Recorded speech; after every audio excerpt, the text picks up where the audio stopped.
அனைவருக்கும் என்னுடைய இதயம் கனிந்த நன்றியையும் வாழ்த்துக்களையும் சொல்லி, நடுவர்களே எங்க பசங்களாம் சாதாரண பசங்களா? வாட்ஸ்அப்ல வான்னு மெசேஜ் பண்ற எங்க பசங்களை நம்பலாம், ஆனா வாழ்க்கையே நீதான் சொல்ற பொம்பளை பிள்ளைய நம்பவே கூடாது.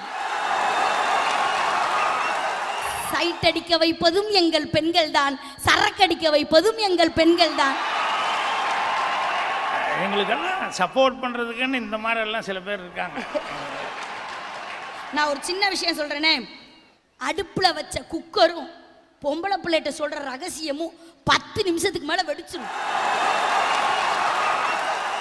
புதுசா போன் வாங்கினவனும் புதுசா பொண்ணு கட்டினவனும் அன்னைக்கு ராத்திரி பூரா தூங்க மாட்டாங்க, அப்படியே மந்திரிச்சோட்ட கோழி மாதிரியே திரிவாங்க.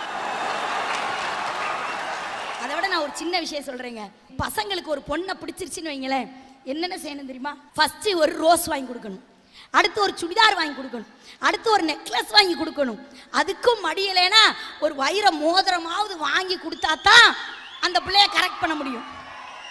ஆனா ஒரு அழகான பொண்ணு ஒரு பையனை குறி வச்சிருச்சுன்னு வைங்க,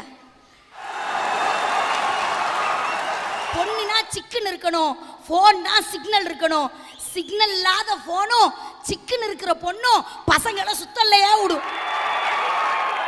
தாய் அழ பிறக்கணும், ஊர் அழ சாகணும், அவன்தான் சமுதாயத்தில் உண்மையிலேயே வெற்றி பெற்றிருக்கான்னு அர்த்தம்.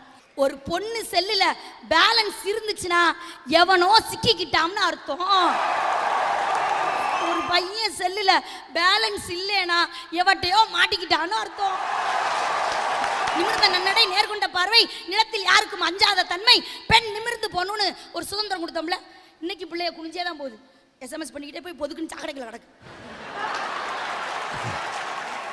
வீட்டில் எங்கெங்க சுதந்திரம்